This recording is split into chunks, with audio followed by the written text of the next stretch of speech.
rise up and march against antisemitism and all kinds of hatred, this is the time and place for our generation to stand up for what is right. Not only stand, but march to drown out the voices of hatred in our world that have even reached the halls of Congress. Visit marchforremembrancehouston.org. Come and be a part of something you'll never forget.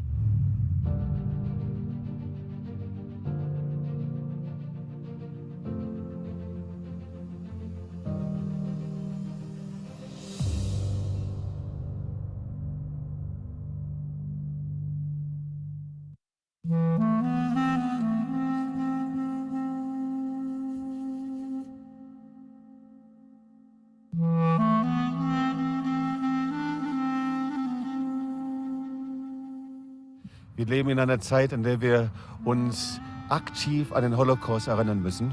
We are living at a time when we need to actively remember the Holocaust. Aber wenn wir nicht wissen, was der Holocaust war, der Tod von 6 Millionen Juden, die Verantwortung von Menschen, die geschwiegen haben, dann können wir nicht Verantwortung für die Zukunft nehmen. But unless we know what the Holocaust was, the deaths of 6 million people, we will never be able to take responsibility for the future. Wir erleben, wie der Antisemitismus in einer ungeheuren Art und Weise in Europa und auch in Amerika wieder explodiert. And we're currently seeing a tremendous explosion of antisemitism in America and in Europe again.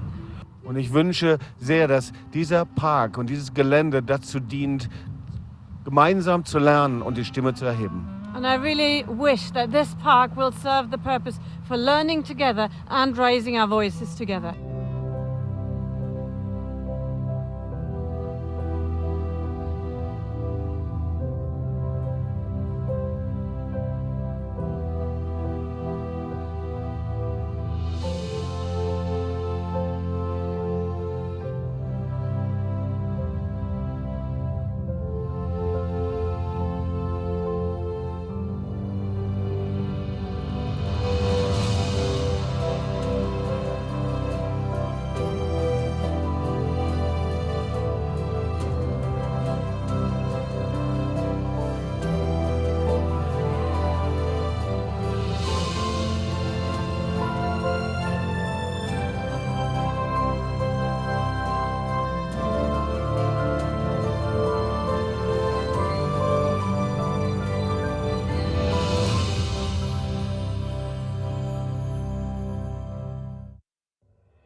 Welcome to a virtual coffee encounter.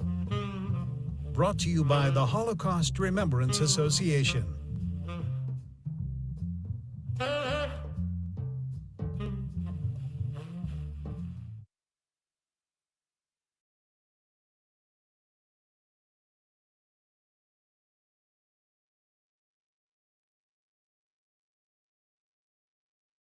Hello and welcome everyone to this virtual coffee encounter. My name is Jeffrey Craig and I'm a volunteer and board member at the Holocaust Remembrance Association, a 501c3 educational organization based in Kingwood, Texas, formed by Jewish descendants of Holocaust survivors and Christian allies with the mission to sensitize hearts to the issues of the Holocaust and facilitate education, healing, and reconciliation. Before we get started, I would like to personally thank those of you who joined us last Sunday in Kingwood for the public grand opening of Phase 1 of the Holocaust Garden of Hope, where over 500 people representing various constituencies, including Holocaust survivors and their families, Jewish and Christian leaders, and government leaders attended. At the Holocaust Garden of Hope, we use painting, sculpture, music, physical structures, and creative educational tools to illustrate the experiences of children during the Holocaust. Our Upcenter Stone project memorializes the names of approximately 1.5 million Jewish children who were murdered during the Holocaust and gives people today a tangible way to remember them. This project seeks to paint a memorial stone for each of those children, and already thousands of painted stones have been collected from individuals, families, and volunteers from corporations, schools, clubs, nursing homes, and other groups, and placed in the garden. There were several speakers on Sunday, including His Excellency Perit Simonovic, Ambassador of Croatia to the United States, who served as the honorary chair for the event and delivered the keynote address. Croatia is the chair of the International Holocaust Remembrance Alliance, the IHRA, for 23 and 24, so his attendance was especially meaningful. We were also honored to host Jay Zeidman, Commissioner of the Texas Holocaust Genocide and Antisemitism Advisory Commission, whose father was the former chairman of the United States Holocaust Memorial Museum in Washington, D.C. Both were extremely supportive of our team's efforts and really energized the audience that had gathered as it relates to the importance of what we have accomplished together.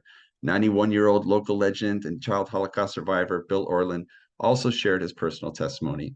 And we also got to hear from Dorit Novak, the former Director General of Yad Vashem and Director of the International School for Holocaust Studies, Texas State Representative Charles Cunningham, District 127, and others.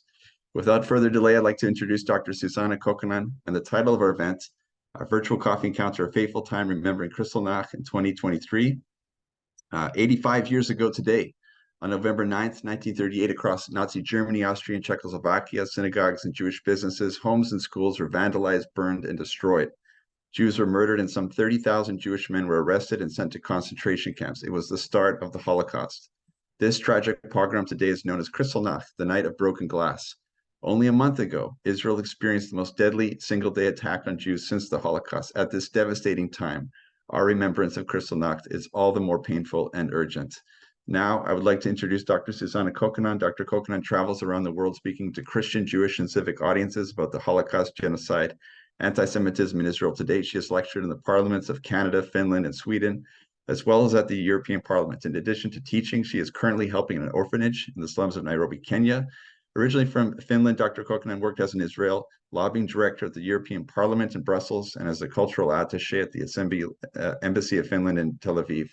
In 2004, she received her PhD in Holocaust Studies from the Hebrew University of Jerusalem, where her dissertation topic was Jewish refugees in post-war Italy, 1945 through 1951. She's fluent in 6 languages and is skilled in presenting difficult content in a way that touches hearts, inspires positive action, and promotes reconciliation between people and their past. Until recently, Dr. Kokkonen was director of the Christian Friends of Yad Vashem World Holocaust Remembrance Center in Jerusalem, Israel, and in that capacity, she escorted Christian dignitaries, addressed Christian groups, launched and organized over 10 Christian leadership seminars, hosting participants from over 50 countries. Dr. Kokkonen also successfully launched the Christian Friends of Yad Vashem's prayer and study tour, Reliving History in Israel from the Times of the Bible until Today. Her book entitled Journey to the Holocaust, Hatred of Jews in Light of the Bible and History was published in Finland in 2014 and reprinted in 2017. The book came out in Swedish in 2018 and was released in English in April 2020. This is one book that I would highly, highly recommend. Dr. Kokkonen frequently contributes to TV and radio programs, as well as publications around the world. Please note that there's a chat area in the Zoom client where you can ask questions, which we will attempt to address following Dr. Kokkonen's remarks. Shalom and welcome, Dr. Kokkonen.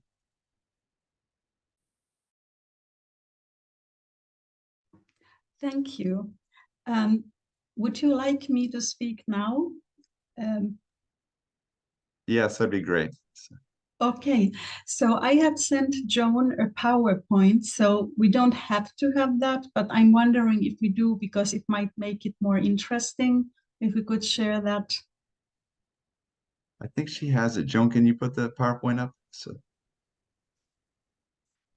And whilst we are getting that going, maybe I can just say something about the Kristallnacht before we start, because the reason why Kristallnacht has become so, it's a word that everybody is speaking now, even media all over the world is asking, is this the Kristallnacht? What is happening? And I think what is really important to always to remember is that we don't have two identical events. We don't have something that happened 85 years ago and it's going to be exactly repeated today like it was at that time.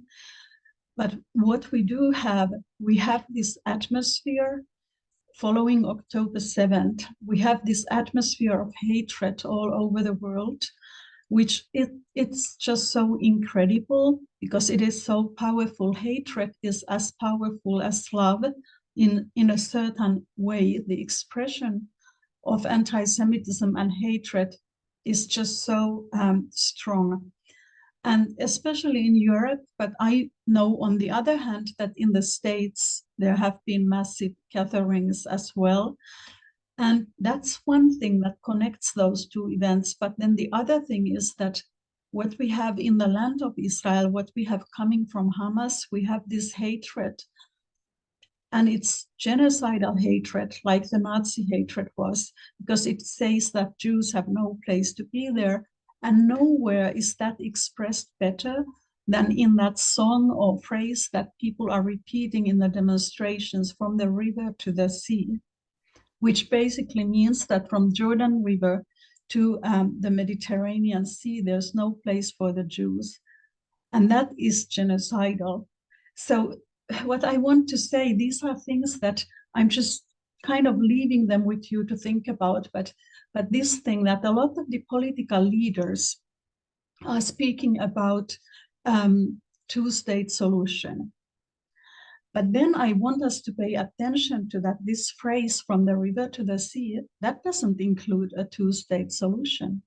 That includes one state where there are no Jews. And that's really important to, we have to think about these things.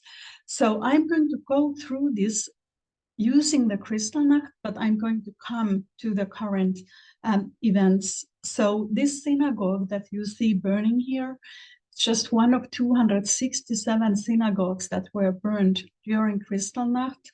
And Kristallnacht, it's actually placed on the November 9th to 10th.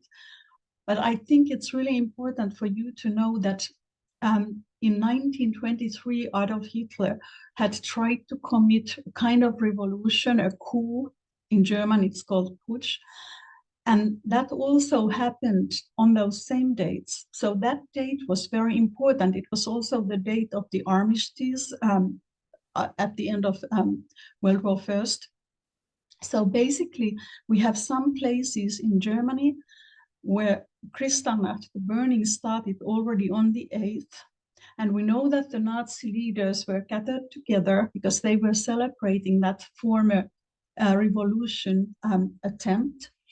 So I'm telling this to you because that is almost certainly evidence that this whole thing was planned, that it was not a spontaneous reaction to what happened when a poor German Jewish refugee in Paris actually killed a German diplomat with Polish family that had been living in Germany but had been pushed in a no man's ground between the two countries, and that made him desperate. So 267 synagogues burned, 1,400 more were destroyed or badly vandalized. And this all comes after the changes that started in 1933 when Adolf Hitler comes to power. Immediately the society started changing very quickly, but even so, it happened in stages. And then when we come to 1938, we are already very far gone, and we can see the next slide.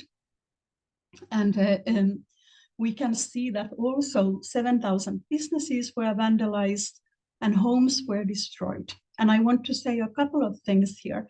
If you look at the picture, you will see that there are men who wear uniforms, but there are also people who are not dressed in uniforms, and they are looking as a Jewish business is being vandalized. The windows are falling onto the street.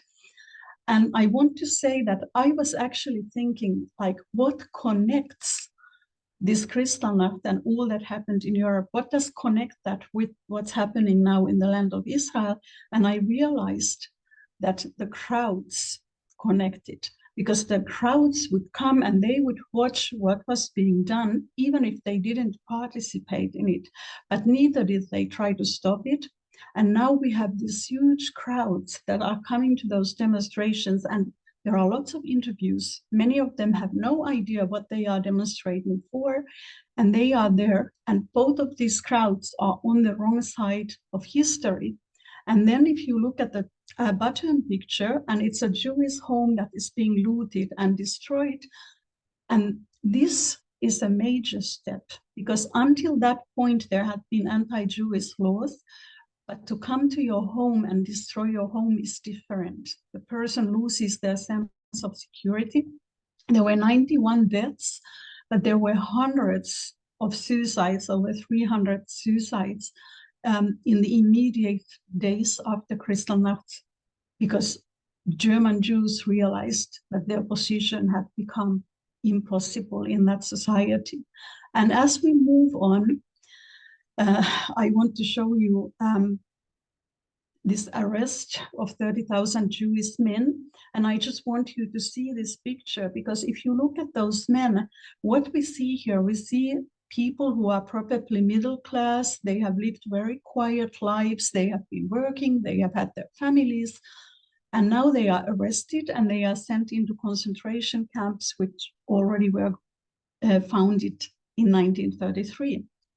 And basically, Jews had to pay the destruction of Kristallnacht. They had to pay all that glass that was on the streets, everything that had been destroyed. They had to pay, and that greatly impoverished the German Jewish community.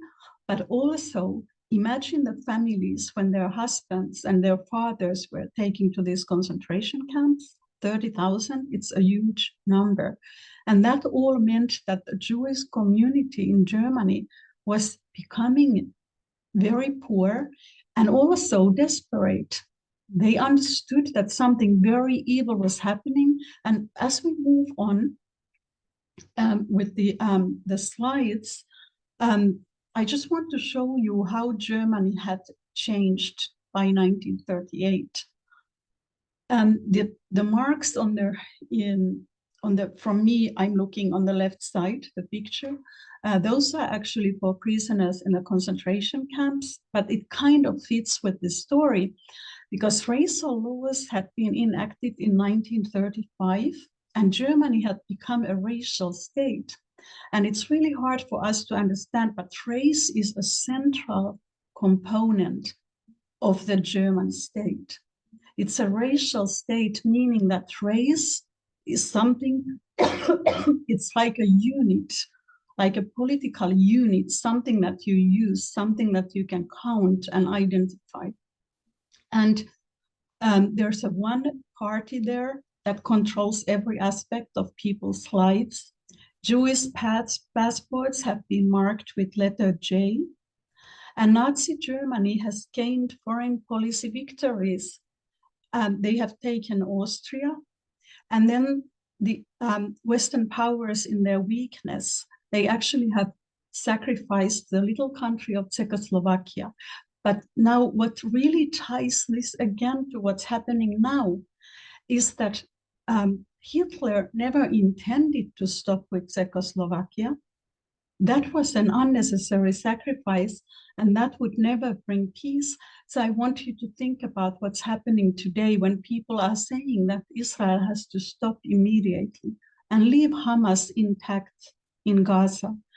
It's not the same thing, but it kind of is the same kind of mentality or same kind of idea that it's possible to appease people who actually want to take over your country, who actually want to control you. And that's what happened. And that emboldened Hitler and the Nazi Party. But now I do want to look at this a little deeper. Why was this so important? Why is Kristallnacht a fateful time? Why is it so important? So on the next slide, I'm actually going to show you, some of you might have seen this, the triangle of hatred and the stages. So I'll just quickly show you how these things progress, starting from prejudice, maybe jokes, maybe just some attitudes that you have, and they progress to speech and acts, and in this case, anti-Jewish. We might have discrimination there, which is sanctioned by an authority, municipality, state, government, violence against property. And then at the very top, we have murder and violence. And I want you to look at this now and think about the Kristallnacht. So we have the synagogues burning, we have the Jewish men arrested, we have 91 Jews killed.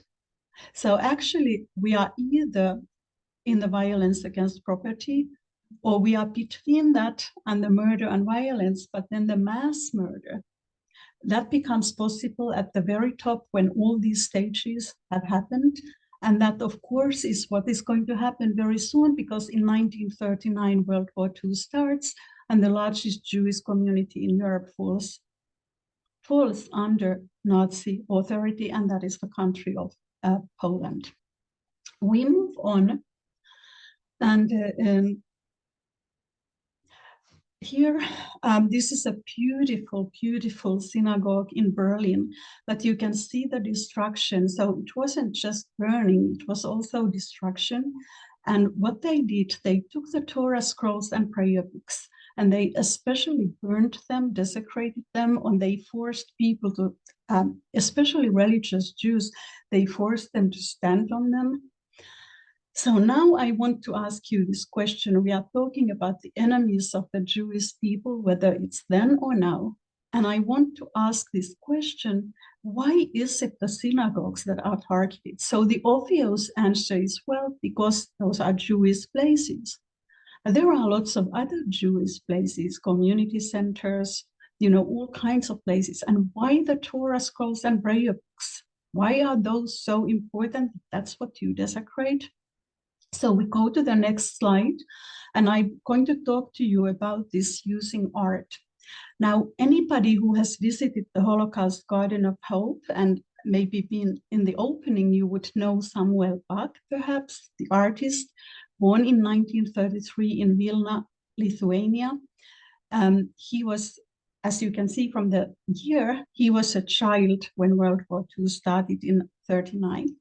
A very talented artist. So his first exhibition actually was in the Vilna ghetto. So that community had about 80,000 members.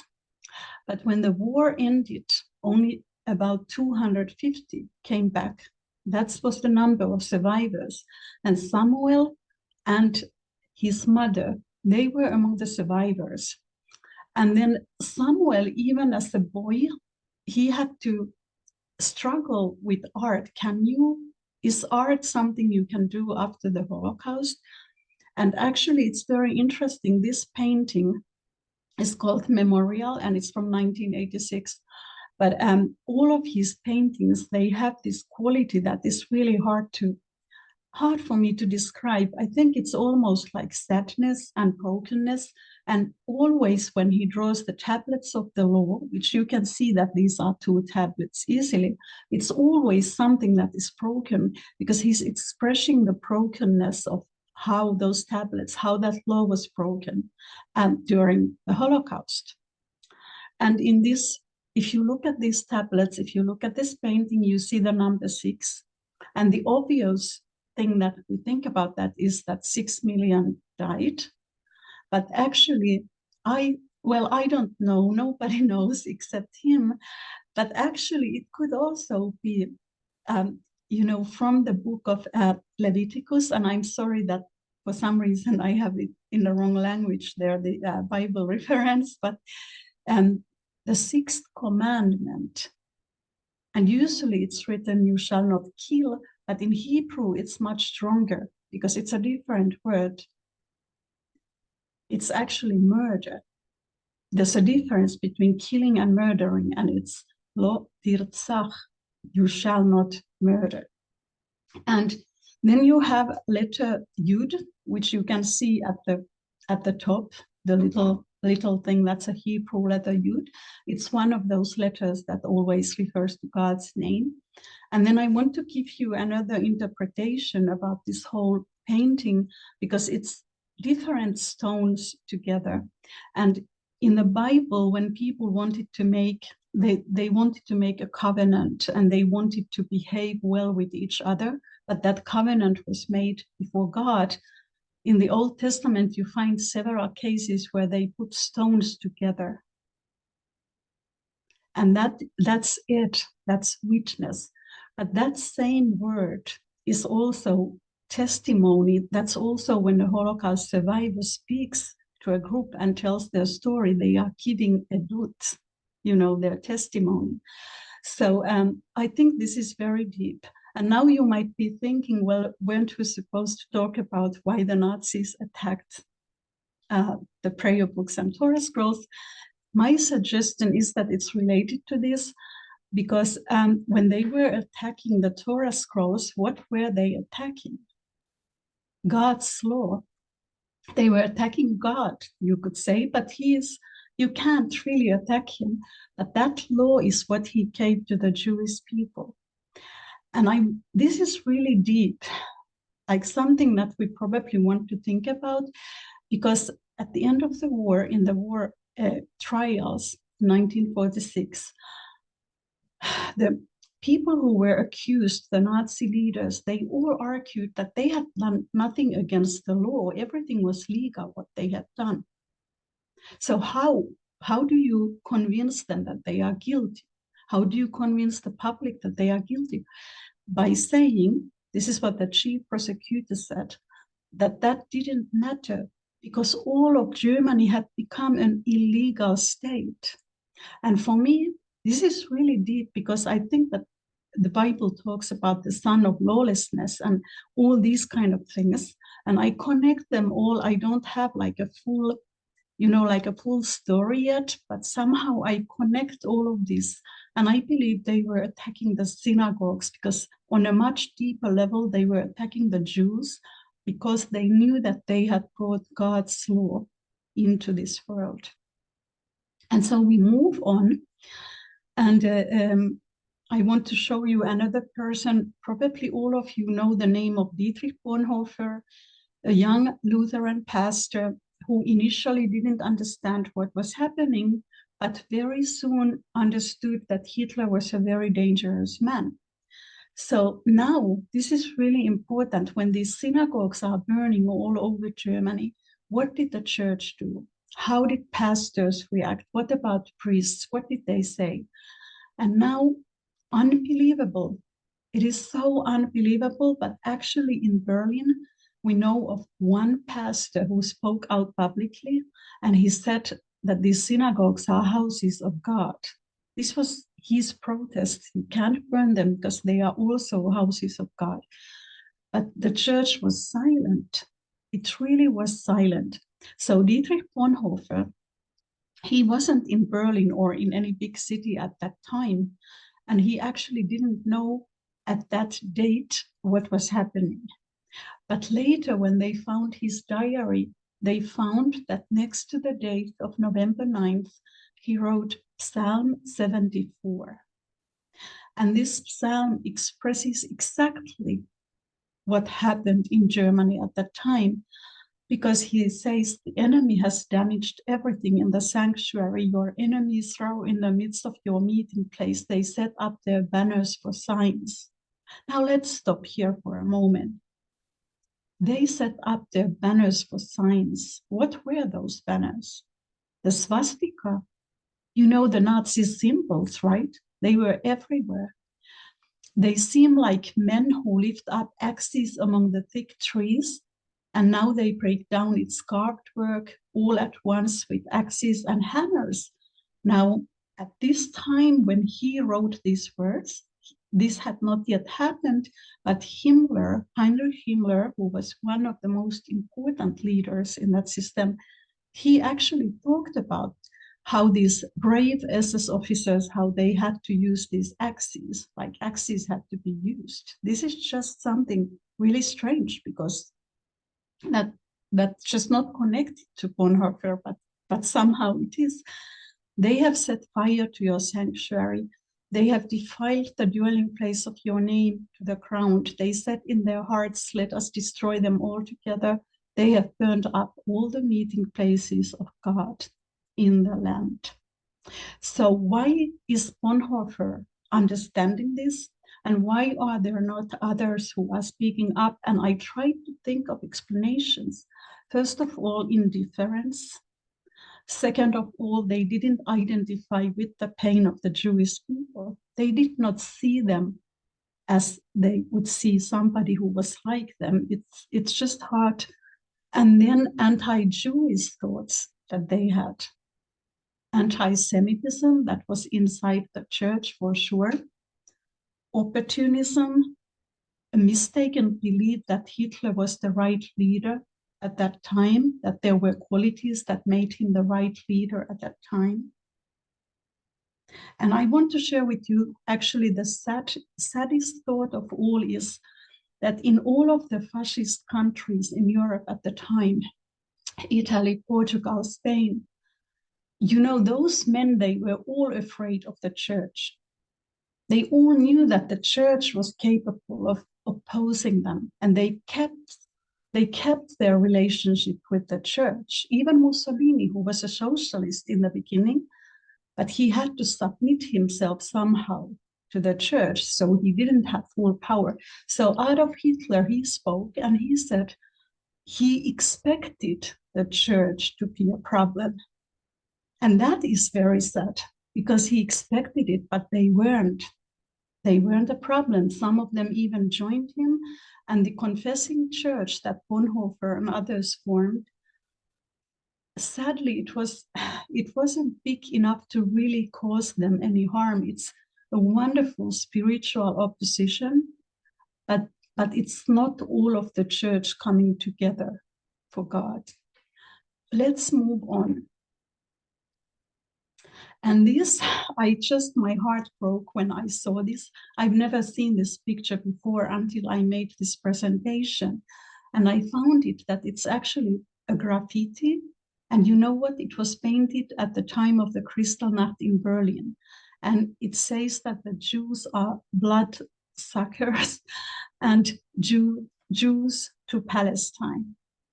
And the reason why I wanted to put it here was because I thought that was also so strange and kind of almost like symbolic, that here they were painting on the walls of Berlin, and they were saying that the Jews have to go to Palestine. And then now we are at this situation. You see what I'm saying, that now they are supposed to, or there are people who are wanting to push them out from the land of Israel. And this is it's just like you can't believe it, because even the Star of David that is drawn there, and now in Europe there are houses where Jews live, even in Berlin, in the very same city, and somebody is going and painting a Star of David on the houses to indicate where Jews are living, and this is 2023 in Berlin. Let's go to the next. So I'm coming now to this kind of this idea that I'm not saying that, you know, the past is repeating itself exactly the same way, but I do believe that there are spiritual things, thought patterns, attitudes that are repeating themselves. And this concept of genocidal hatred, which I wrote there, genocidal hatred, in the Nazi worldview, it meant that Jews could not live in Germany, that they would have to leave Germany. And then when the Germans occupied more territories, more countries, Jews would also have to leave all those places. And I want us to think about it, that this from the river to the sea, and this Hamas ideology, Hamas is founded on genocidal hatred. There is no place for the Jews anywhere near them. And some of the people who know Hamas from inside actually are saying that it goes further than that, they would take over the land of Israel, but then they would want to move on and do more. And we all remember ISIS, that was how ISIS was hoping to take over the world. So the demonstrations and the slogans that are being repeated, hateful things that are being said, are not limited to Israelis. They are actually targeting Jewish communities all over the world now. You all know that in America, Jewish students are afraid to go to the campuses. There have been so many incidents, and there are so many people who went to these demonstrations, and they actually interviewed, they were asking questions, so we know what is going on. And the accusation that is being made against Israel, which I believe is extremely dangerous. This has happened before in 2014. Hamas attacked Israel with rockets. And at that same time, ISIS was murdering Christians and Yazidis in Iraq, very close to Israel. But actually, the press was talking about Israel committing genocide in Gaza. So I just want to say a couple of words which you need to know this information. So actually genocide, that word, it existed during the Holocaust, but in the Nuremberg court trials, it was just used as a description. It wasn't a legal term. A Polish Jewish lawyer, Raphael Lemkin, who lost almost all his family in the Holocaust, he started campaigning with the UN. And he said, this is a crime that needs to be acknowledged. And it needs to be acknowledged by all the countries. So it's like an international crime. And in 1948, the United Nations, they decided to enact this Convention on Prevention of Genocide. And not all countries are parties to it, but many are. So when we think about that, what we really need to realize, this is the most important information, I believe, at this time, if you want to tell somebody why Israel is not committing genocide. Genocide is genocide if there is an intention, a proven intention to murder a tribe, an ethnic group, race, language group, religious group, based on their identity. So now we are talking about a war situation, and every war is tragic. And all of us, I'm sure, I can't see your faces right now, but I'm really sure that all of us, we sympathize with anybody who is losing their home, who is losing their health, or people are dying around them. There's nobody who is indifferent to that. But the point is that we have this Hamas government in Gaza responsible for the people in Gaza. And when they started this thing, when they came into Israel and they murdered innocent people in their homes, they brought this on the people they are supposed to care for in Gaza. And people are talking about fuel, electricity, medicines, but we know that Hamas has those things. We have videos where we can see that. Israel has found rocket propellers, and they have been hidden under mosques, under hospitals. And there are also captured Hamas terrorists, and you can watch when they are telling the Israelis, and they tell exactly the same thing. So Israel is not committing a genocide. Israel is trying to eradicate Hamas. And that leadership is responsible for the suffering of those people. And we have to be very clear about this, because otherwise we can't defend Israel if we don't understand these things. Now, in many of the news media, they also talk about Gaza, that it's the largest open-air prison in the world, that it's like a death camp. So I wanted to just to show you a couple of things. So the camp of Treblinka, that was a death camp in Poland. And between July 22nd, 1942 November 17th, 1943, of which time there were some months when it was not functioning. 870,000 people were murdered. There is an intent, because the people were brought from all over Europe by train to those death camps. There was a system of how they were murdered, and there are the numbers to prove that this was indeed part of the genocidal plan. The camp of Sobibor, I wanted to show you Yitzhak Arab, a well-known Holocaust researcher. He actually was able to count, based on different lists, names of people who were brought there, that 100,000 people were murdered just in 3 months when the camp started functioning in 1942. These are genocidal camps, and the only purpose why they existed was to murder as many people as possible, as quickly as possible, based on their race and their religious identity as Jews. So we have to be able to, with this information, if needed, we need to be able to say these things. People need to know that you cannot just talk about genocide. You need to know what it is, and you need to have the facts. So I hope I still have time to make a couple more points.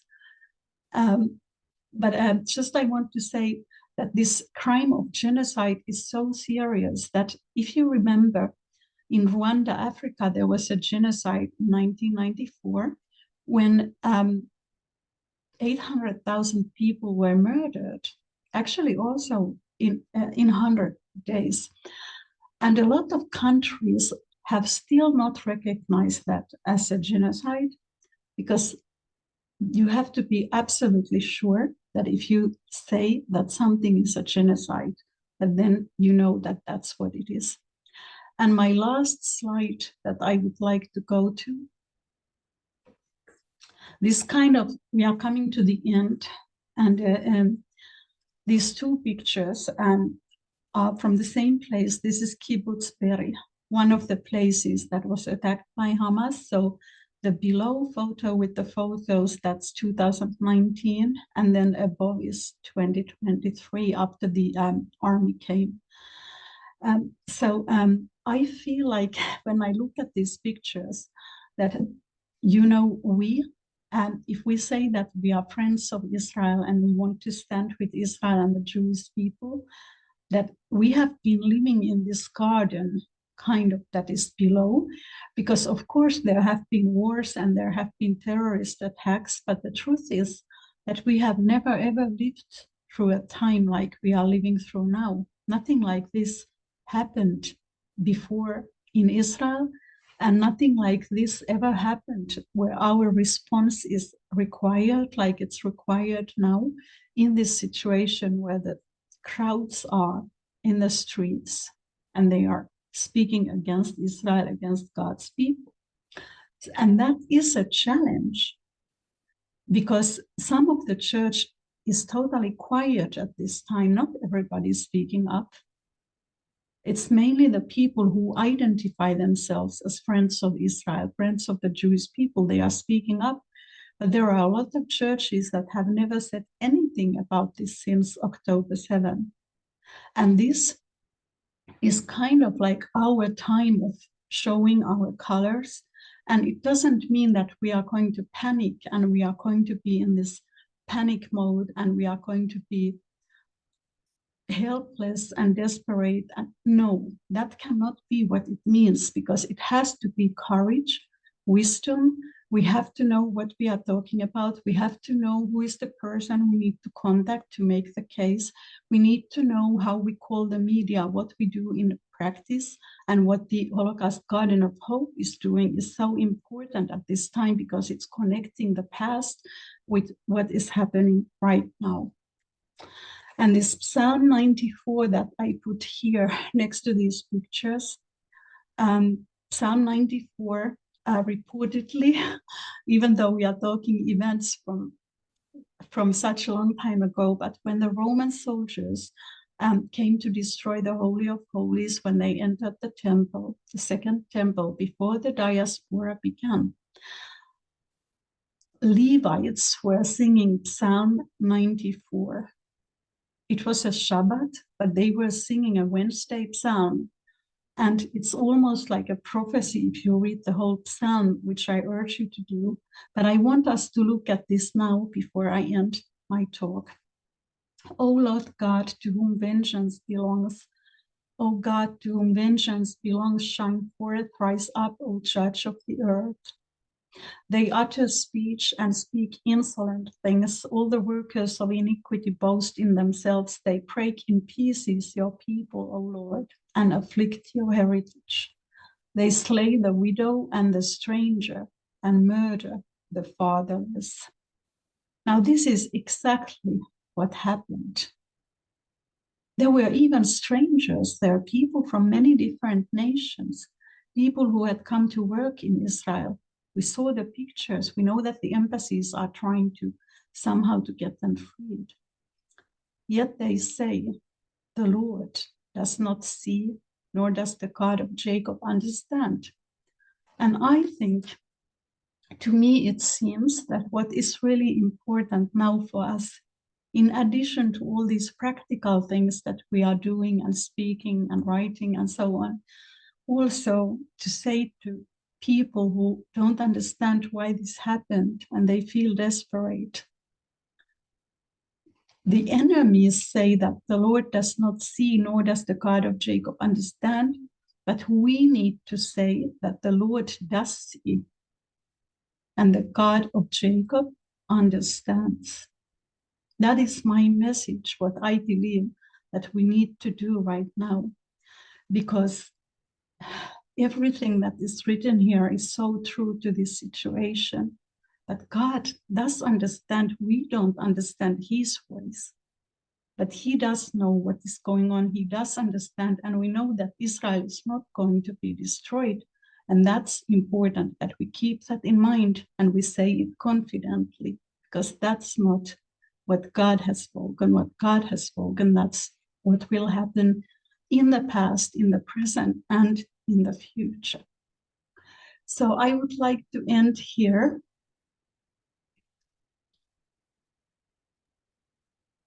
Thank you. That was really great, Dr. Kokkonen. Please note, everyone, we're going to actually stay tuned now for some special videos and some more information regarding the Holocaust Remembrance Association initiatives. And after that, we're going to have some Q&A. So hold on a second.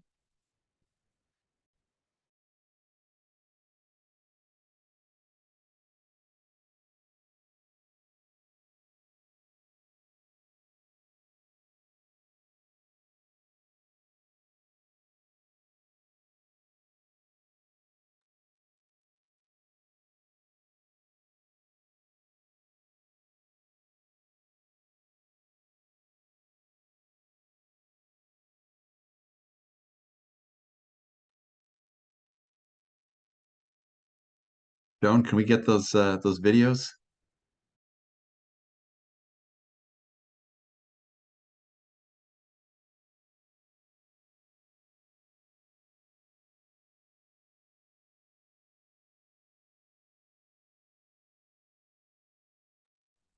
Okay, let's do this. Let's go ahead and do the Q&A, and then maybe we'll have the videos after the Q&A. So if anybody has some questions that they want to place in the meeting chat, or if you'd like to come on Zoom with your camera, please, and let's just have a quick Q&A. Maybe I could start off with a question, Dr. Kokkonen. There's in the media today, specifically, there's this controversy with photojournalists that were embedded with Hamas terrorists. And what do we know about the people who took the photographs of these Kristallnacht, before, during, and after? So during the Kristallnacht, it was still possible for citizens, or even for the Jewish citizens, it was still possible to photograph, because it was still before the war and people were living in their homes, and it was sort of like the laws had already changed a lot in Germany and Austria, but it was still kind of like a normal normal life, if you like. So we have a lot of photos, but obviously the photos, if you are now talking specifically about the photos of the streets with the glass or the burning synagogues, so those would be taken by people who either wanted to witness what was happening or that they were themselves sympathizing with the Nazis, with the perpetrators of the crimes. Because actually, during Kristallnacht, most Jews would try to hide themselves. They would try to go to German friends, even in some cases, just to feel safer.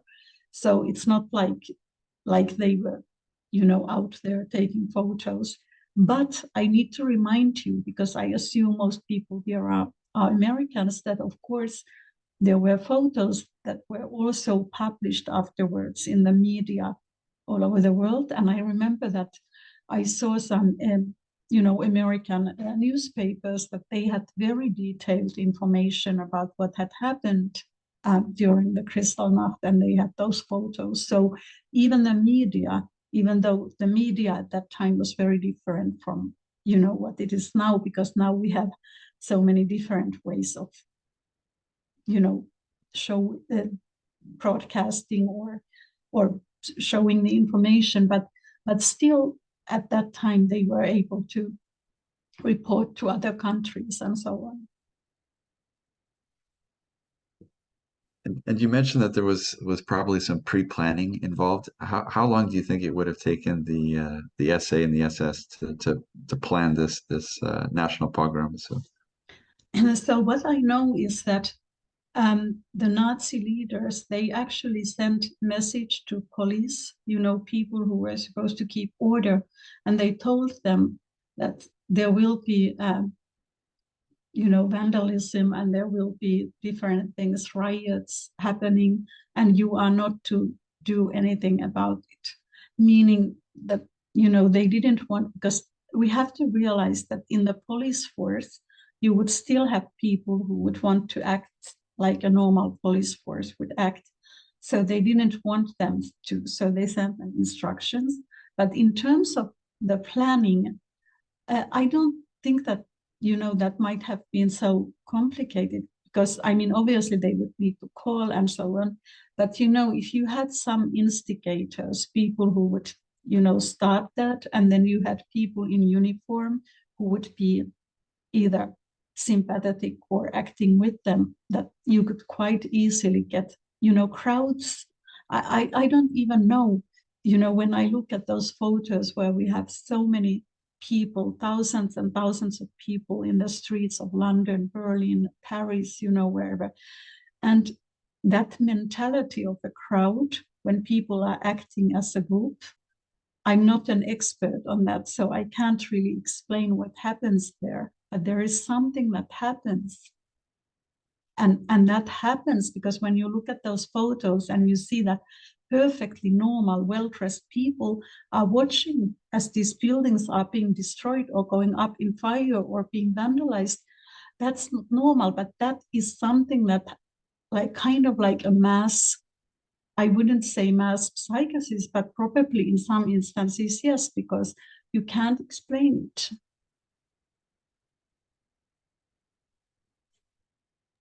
Does anybody have any other questions here on our Zoom panel that you'd like to ask or place in the chat box? I do have, sorry, if someone else wanted to go first, that's fine. Andrea, go ahead. Okay. It does seem, thank you, Dr. Susanna. I so appreciate your wisdom here. It's just so meaningful and critical, especially for a time as now. It seems many churches are afraid to speak for many reasons. Some of those reasons being they're afraid of church divide, or that there will be some sort of uprise within the church. Maybe they will lose participants or, hurt certain groups of people, etc. There's all sorts of reasons here. But doesn't the church still play a very critical role, especially in making it publicly clear that there is this stand with Israel, that we have this duty for this stand of Israel? So my question really is, what would you say to the church that maybe is afraid to make the stand out of fear for those various reasons, right? For the uprise, for the hurt of feelings, etc. Well, if I was just speaking theologically or biblically, I would say that if you do not speak up at such a time as this, salvation to the Jews will come. You know the words that were spoken in the book of Esther. And I think that's really true. You know, that we, of course, we are looking at this, we are seeing this is terrible, and it can make us afraid. But it's also an opportunity at the same time, in the sense that we are able to do what God commands us to do, and we are able to speak, we are able to act, we are able to be the people that you know, it didn't have to come from somewhere else, because God was able to use us. And I think that's a really critical thing, biblically speaking, to understand that we are in that position now, because even I would say that Jewish people are expecting support. A lot of Jewish people know that there are Christians who support them, and they are expecting that support and looking to see what happens now. So it's really important. But also, if you think now about the state of Israel, who is their ally? You know, who is the only trustworthy ally they have? Because they might have, of course, a state will always have partnerships and agreements and so on. But spiritually and biblically, we are the only ally that they can trust, that we should be there no matter what. And I feel like this whole thing that the church has become biblically illiterate. You know, there is a lot of research, even from the United States, which is among the Western nations probably the most biblically based still today, that that increasingly, especially the younger generations, that they are no longer really basing their opinions so much on the Bible.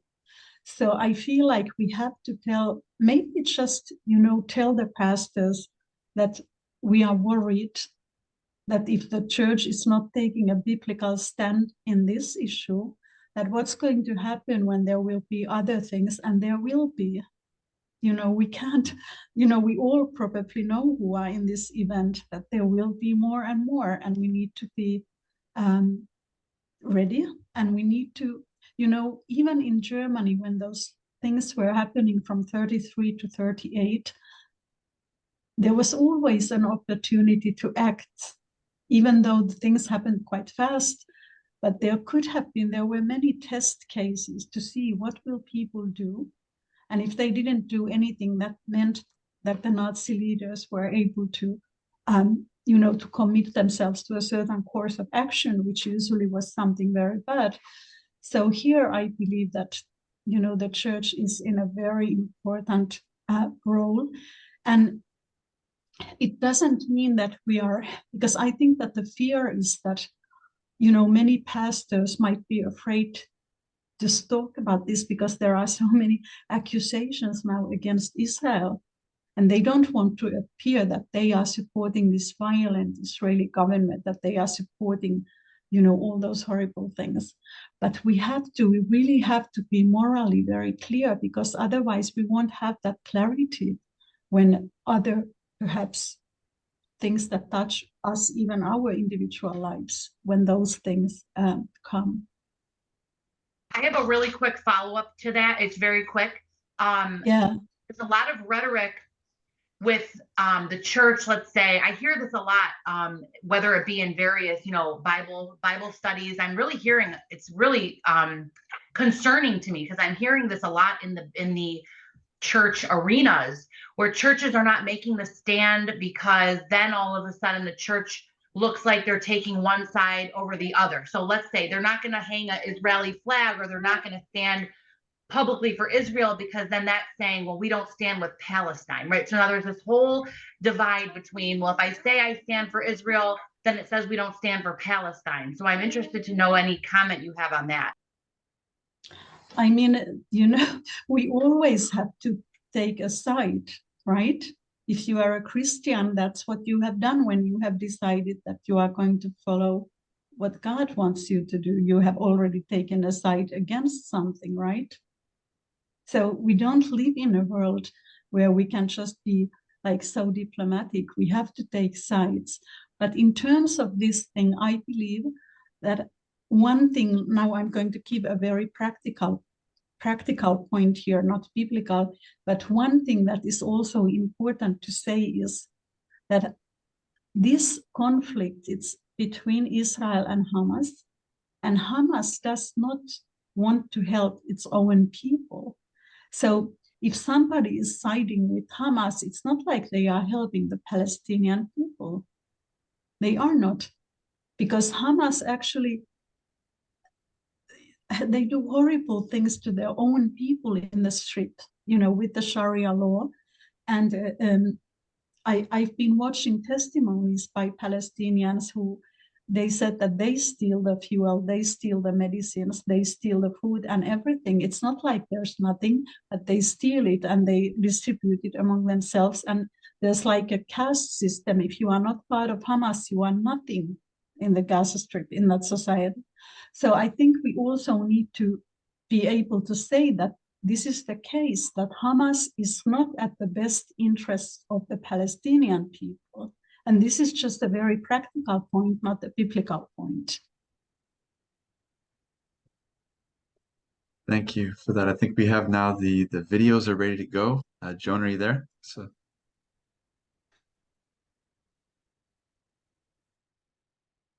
Okay, we're gonna watch the grand opening slideshow. No music, Can just you hear me, Jeff? photos. I'm not sure if they're done with the.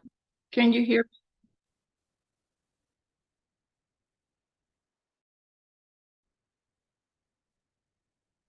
Can you hear me? Yes, I can at least hear you.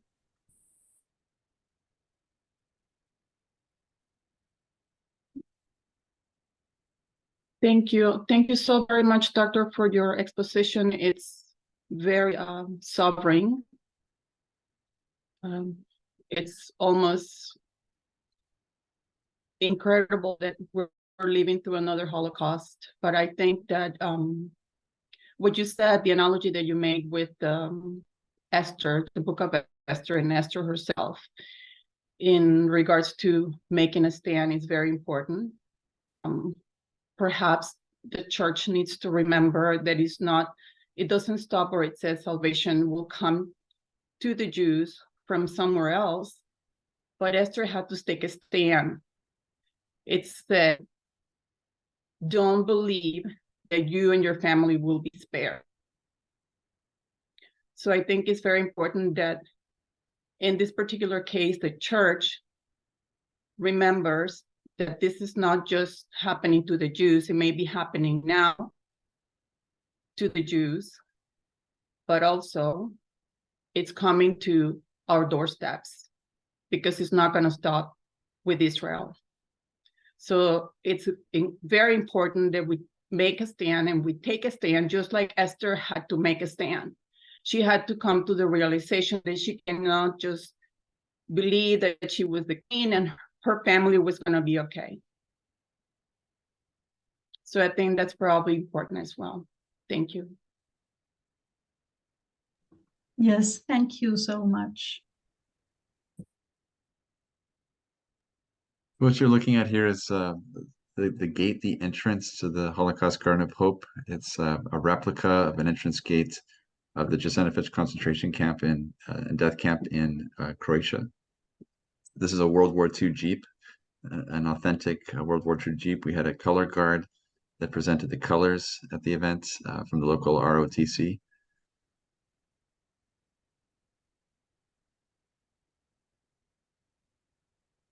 And thank God we had good weather, excellent weather.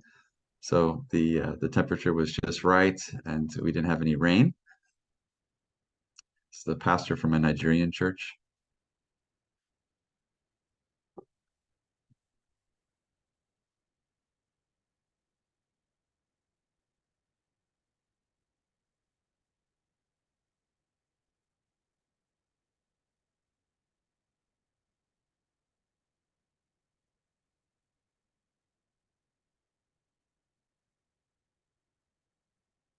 And this whole location is at Kings Harbor in Kingwood, Texas. So it's a combination, it's a mixed retail. So there's some um, apartments and condos and nice homes nearby. But there's also, several nice restaurants in this area and some boutique retail. And so we had the favor, the honor and the pleasure of being able to have this event right in the middle of all of the square, I guess you would say. It's almost like a town square, a town center, for basically the entire day. So it was blocked off from basically 7 a.m. to 7 p.m. So for 12 hours.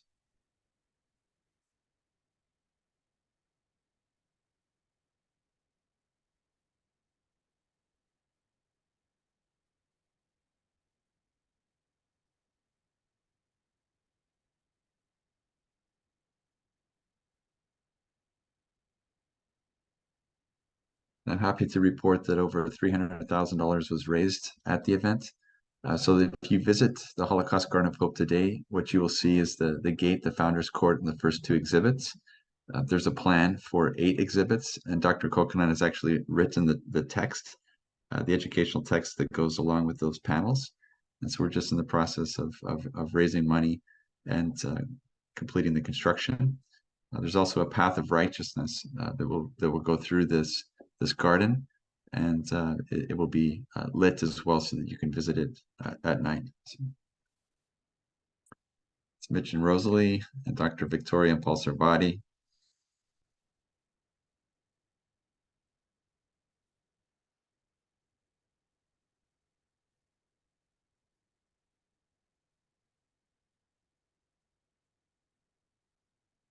It's Commissioner Zeidman. We also had several dance performers. This particular group is from DAM, a dance company in Houston. They perform internationally.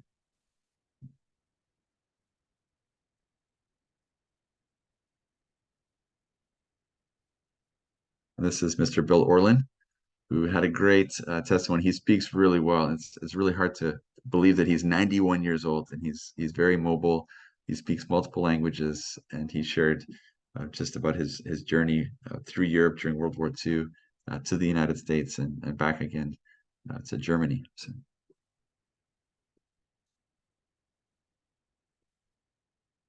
This is another dance group. This is Machol Houston. This is the Croatian ambassador to the United States. I would just like to say a quick word about this, is that, the history, as Dr. Kokkonen knows, is very contentious. It can be contentious in Europe. We're always, there's always distortions. And so having this particular garden in Texas is actually an excellent point of reference for the people in Croatia that are trying to preserve this history, for their leaders, for their elected leaders, to remind them about the history of what's happened there.